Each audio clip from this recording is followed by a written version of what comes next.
Despite the inroads he had made toward independence from his family by 1981, Michael Jackson still felt that his life was spinning out of control. When he was on stage performing, he could transform himself into a desirable person of his dreams, a sexy, outgoing, confident person who exerted total control over himself and his audience. But offstage was another story. When he looked in the mirror, he saw a person he didn't like very much. A person who still allowed himself to be controlled by other people, whose talent was respected but whose opinions didn't matter. He began to work on some of that with John Brinket, that but what could he do about the physical appearance of the man in the mirror? He never felt handsome, that's for certain, and by 1981, he had a litany of personal complaints, all adding to his deep insecurity. Walker considered rhinoplasty surgery, popularly known as a nose job, as a possibility to thin out his wide nose. Since about the age of 13, he always been fixated on the size of his nose, and his brothers had only made matters worse with their nickname for him, Big Nose. Why flat noses are a Jackson family trait. Inherited from Joseph, Michael had been threatening to have the surgery for years, but he was too afraid actually to go through with it. However, in the spring of 1979, he tripped during a complicated dance routine, fell on stage, and broke his nose. Faye intervened. He had no choice. He flew back to Los Angeles and had his first rhinoplasty. Genius recalled, Joseph told me he doubted that Michael will never have had the nose job if he didn't have to do it. That was the first. No one ever dreamed what will lead into the future. After the bandages came off, Michael liked what he saw. The result of that first surgery was the nose seen on the cover of Michael's Off the Wall album. One just a bit smaller than the one with since he was born. Indeed, Michael's face had been surgically transformed, confirming the notion for him that his appearance was one thing over which he could absolutely exert control of what he wanted to do. However, afterward, Michael complained of some breathing problems and trouble singing. He was then referred to Dr. Stephen Hoffman, who would suggest a second surgery. Hoffman would perform that surgery and others that Michael would eventually have on his face. His friend Jane Fonda was sufficiently distressed about Michael's new plastic surgery to approach him about it. She was persuasive enough to speculate that the real reason for the operations on his nose was that he could look like Diana Ross, as rumored, but so he would not end up looking like his father, Joseph. She was a different kind of friend for Michael, a person with more on her mind than just show business, thoughtful and direct. She was the only person in his life who actually confronted Michael about his surgeries. Do you want to stop now? She told Michael, according to her recollection. No, more. Promise me you won't go too far with this thing. Love yourself as the way you are for who you are. I'll try, Michael promised, and stand up straight, she told him as if his school teacher. You must look like you're somebody important and that you understand what you're doing and why you're here. If you at least look self confident, maybe you won't be so shy. Yes, Jane, but Michael obviously was not self confident. By 1980, he had his new nose, but he was still desperately unhappy. Even at home, I'm lonely, he said. I sit in my room sometimes and cry. It's hard to make friends, and there are some things you can't talk to about your parents or family about. I sometimes walk around the neighborhood at night, Just hoping to find someone to talk to, but I just end up coming home. The news that Michael Jackson, a world-renowned superstar, walking around his insane neighborhood in search of someone to talk to is startling. Imagine the depth of his despair, his loneliness. The fact that his face was still broken out of acne did not help matters. Michael had read the types of greasy foods he enjoyed contributed to the problem. Germain, who also had acne, became a vegetarian in order to solve the problem. It worked. Michael decided that he would do the same. One unexpected consequence of the diet was that he had lost weight. Michael was certainly not fat, obviously, but he still had baby fat around his waist, and his face was full. He longed to be slimmer, to have what he called a dancer's body. In time, his figure would become more streamlined and the roundness on his face would disappear. His acne will also clear up. Many people think that Michael had cheek implant surgery in 1980, but the new, clearly defined lines of his face were actually brought about the gradual weight loss he had experienced after becoming a vegetarian, and also by the natural aging process. It was John Brinker suggestion that if Michael wanted to forge some independence, he might want to consider purchasing his own real estate. He was 22. Why did he have to live at home? The idea of moving away from Joseph was exhilarating for Michael. The idea of moving, even though he didn't want to leave Catherine, still, he thought he might try it. Therefore, in February 1981, Michael bought a three-bedroom, three-bathroom condominium at 5420 Lundy Avenue in Chino for $210,000. He paid $175,000 in cash. The balance, $35,000, came from Catherine in exchange. Michael gave her equity in the condominium as a sole and separate property, meaning she did not have to share it with Joseph as community property. It was his way of giving her a bit of freedom. As well, certainly, Michael didn't need her to contribute $35,000. No doubt she wanted to pay for the possibility of having her own freedom, just like her son. Now, if you can't stand it for another second, Michael said, speaking of Joseph, you can move here. It'll be great. We can leave her together. Imagine that. And without him. In the end, Michael could not go through with it. He couldn't move out, especially since Catherine didn't want to go either. I just don't feel it's time for me to move away from home yet, he said. If I moved out now, I'd die of loneliness. Most people who move out go to discos every night. They party every night. They invite friends over, and I don't do those things.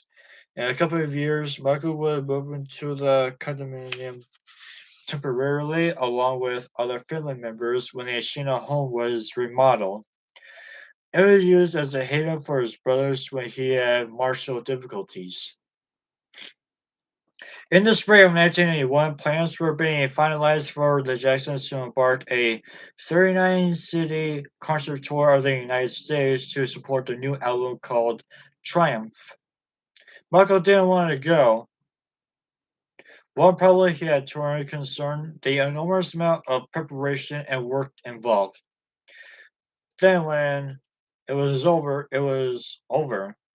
Unlike a movie or a video which is timeless and lasting, what's so sad about the whole thing is that you don't capture the moment, he told me, of live performances. Look at how many great actors or entertainers have been lost in the world because they did a performance one night and that was it. With a film, you capture it. It's shown all over the world and it's there forever. Spencer Tracy will always be young and Captain's courageous, and I can learn and be stimulated by his performance. So much is lost in live theater or Valville. Do you know how much I could have learned by watching all those entertainers? When I perform, I feel like I'm giving a whole lot, but for nothing. I like to capture things, so hold them and share them into the world. He really had no choice, however. His family wanted him to go on the road with them. The tour was projected to gross millions of dollars for them. The record label had also insisted upon a tour, so there would be a tour. Michael just hoped that it would, in some way, unite the family after such difficult times at home. He was frustrated and upset, but he would force himself along. Still, some would notice a cold independency on his face when he was with the family at rehearsals. He seemed removed from the proceedings, not involved, not interested. Before embarking on the Triumph Tour, Bucko underwent the second round of plastic surgery recommended by Dr. Stephen Hoffman. He didn't tell his family he was doing it, said Marcus Phillips. He just did it. He came here all black and blue and bandaged, said Kath. And Catherine said, Michael, what in the world happened to you? She must have thought he'd been beaten up. Did you break your nose again? She asked. He told her he hadn't, that his doctor recommended a second operation. Then he went to his bedroom and stayed there, down to the kitchen every now and then for some vegetables. One thing I know to be true is that Michael was elated about the fact that with the second nose job, he looked less like his father, Marcus Phillips said. That appealed to him very much. If he couldn't erase Joseph from his life, at least he could erase him from the reflection in the mirror. Already, he was talking about having a third nose job. Even though Michael never discussed the surgery with anyone, he was crying out for help, becoming obsessed by the appearance of the man in the mirror, and a dangerous pattern was beginning to emerge. In June 1981, Michael and Quincy Jones began work on a storytelling record book of Steven Spielberg's film E.T. Michael would also be featured as vocalist in one song, Someone in the Dark, written by Alan and Marilyn Bergman. Michael was so enchanted by the story of E.T. He couldn't wait to meet the animated extraterrestrial actor when a publicity photo session was arranged. He grabbed me. He put me in his arms around me. Michael said of the animatronic robot, his face with childlike wonder. He was so real that I was talking to him. I kissed him before I left. The next day, I missed him. Later in the month, Michael went into the studio with Diana Ross to produce a song for her called Muscles, named after his pet snake. Michael was ecstatic about the opportunity to produce a record for his idol. Some claim that the reason Michael has plastic surgery was in order to look like Miss Ross. However, as Warren Jackson confidently put it, if Michael Jackson wanted to look like Diana Ross, believe me, he had the millions to look exactly like Diana Ross.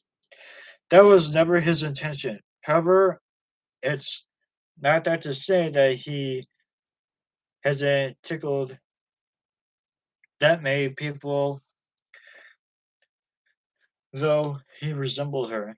Do you really think I do? He asked, tilting his head in a pose. Because if I do, wow, how amazing would that be? At this time, Dana had left Motown and was recording her second album for RCA, Silk Electric. The album was shaping up to be a disaster, and she needed something outstanding in the collection, which is why she contacted Michael. I was coming back from England working on Paul McCartney's album Zooming Along on the Concorde, and the song popped into my head, Michael recalled. I think, hey, that's perfect for Diana. I don't have a tape recorder or anything, so I had to suffer for like 3 hours. As I got home, I whipped that baby on tape. Diana has said that Michael seemed intimidated by her while the two of them worked together in the studio. He couldn't bring himself to direct her. You're the man, Diana insisted, an admiring look in her eyes. You're the boss on this one. Michael, no, Diana wanted Michael to take control of the recording session, but it was difficult for him. In the end, the song just sort of produced itself, said a friend of Diana's. The kinky lyrics of muscles extol the joys of a man's muscles all over your body. I don't know where they're supposed to be, Michael's fancy or mine, Diana said when it was finally released. Either way, it was a top 10 record for Diana Ross. The Triumph Tour began in Memphis, Tennessee on July 9th, 1981. It ended with a record-breaking sellout four-night engagement at the Los Angeles Forum. The biggest the biggest numbers of the show were always Michael's solo songs from the Off the Wall album. There are also special effects arranged by musician Doug Hennon. Michael seemed to disappear in a puff of smoke after performing Don't Stop Till You Get Enough. Offstage, Michael also seemed to want to disappear, rarely socializing with his brothers or the rest of the entourage. This is my last tour, he promised anyone who asked. I will never do this again, ever. Being on the road with him made the Jackson brothers realize how far Michael had distanced himself from them. He started talking to the press about the possibility of a solo career. I think that will happen gracefully in the future, he told Paul Green of Billboard. I think the public will ask for it. It's definitely going to happen. It was not what his brothers wanted to hear. It didn't help them feel any more secure when Michael began involving himself more in the business end of the show. For instance, one day he was scheduled to rehearse with the group when someone handed him a copy of the contract for the trucks that were to carry equipment for the tour. Michael glanced at it and said, Wait, I need to check something with my lawyer? That can wait, Michael Jackie said, bristling with anger. This rehearsal is important. Michael ignored his older brother's remarks, left the stage area, and found a telephone. He called John Branca. He wanted me to explain a paragraph that dealt with what happened if the truck broke down, if it had a flat tire, or the road rushed down. John recalled, I explained the paragraph. He asked a couple of questions and said, Okay, I understand. It was all about details, always with the details. Wanting to know everything, he used to say, It's important that I know. Michael then returned to the stage, signed the contract, and went back to work. Around this time, Michael finally learned to drive so he could leave the state when it became too difficult for him there. Steer Mickey Free formulated the group Selamar. Remember his first meeting with Michael in the fall of 1981. I was signed to Diana Ross's management company at the time. She was staying at the Beverly Hills Hotel and asked me if I wanted to come down to her bungalow and meet Michael. Well, who wouldn't? He recalled. So I had dinner with Michael, Diana, and Gene Simmons of Kiss, Diana's boyfriend at the time. I was freaking out because I always wanted to meet Michael and he was so nice. So it came time for me to go home. Diana's car had brought me there, and she said, Okay, I'll call the driver to come to get you. Michael very softly said, Oh, it's okay. I'll take Nikki home. Diana and Jane were astonished. Are you sure you want to do this, Michael? Diana asked him. Are you sure you can handle it? Yeah, I can do it, Diana, Michael said confidently. Mickey got into Michael's silver shadow Rolls Royce, and the two sped off the driveway in front of the Beverly Hills Hotel. Be careful, Diana hollered after them. Don't drive too fast, Michael. When they got to Mickey's apartment building about 15 minutes later, Michael drove around the block a few times before sheepishly confessing, You know what, I can drive this thing, but I don't know how to parallel park it. Can you park it for me? Michael stopped the car in the middle of the road and the two traded seats. I rode around the block 10 times to find a parking place so people could see me driving Michael Jackson around in his fabulous car, Mickey recalled.